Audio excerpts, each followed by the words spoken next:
kuva rishingwa n'abamisiyoneri baje bava muri Swede. Ishengero rya Pentecote mu Burundi ryatanguriye i Kayogoro itariki 2 z'ukwezi kwa gatanu 1935. Ishengero rya Pentecote Kayogoro ari naryo mfura y'amashengero ya Pentecote yo mu Burundi rifise amashimwe n'umunezero ntangere wo kubona rikwije imyaka 90 rikwiragiza ubutumwa bwiza.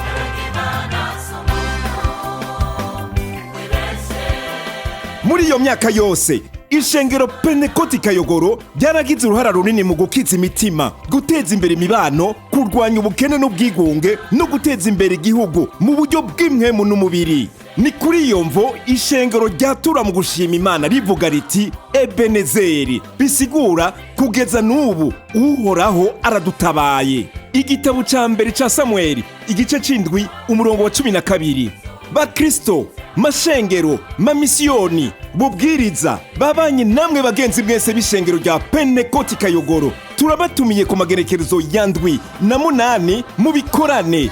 Igerekerezo rya 9 akazoba ari umunsi udasanzwe wo guhimbaza amashimwe y'imyaka 90 y'ivugabutumwa no kubaka ubumwe, iterambere n'umuryango ukomeye mu mwami wacu Yesu Kristo. Bizosozegwa itariki 10 Nyandagaro umwaka w'2025. Kuri iyo myaka 90 y'ubwizigirwa bw'Imana tuzokwakira niteka abategetsi batandukanye, abungere, abapasitori, abaririmbyi bavuye mu mamisiyoni ya Pentecote yo hano mu Burundi no hanze y'igihugu baje bava muri Swede, ishengero ryatubereye umuvyeyi, muri Norvege, muri Finland, mu Bubirigi, mu Faransa, muri Republika ya Demokrasi ya Kongo, muri Tanzania, Kenya, Uganda, Mozambique, Sudani y'ubuseruko, muri Ethiopia. Hazoba kandi ibikorwa byo kugurura inyubakwa zitandukanye zubatswe, amasengesho yo gushima ibyaranze ishengero rya Kayogoro, indirimbo zishimwe n'umunezero,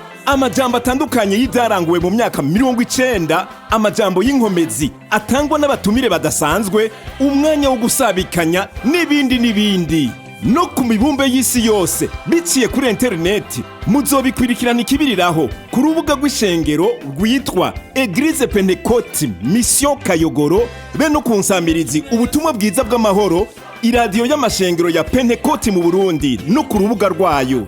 Kaze mwese duhimbarize hamwe imyaka 90 ishengero Pentecote Kayogoro rivutse. Imana ibampera umugisha.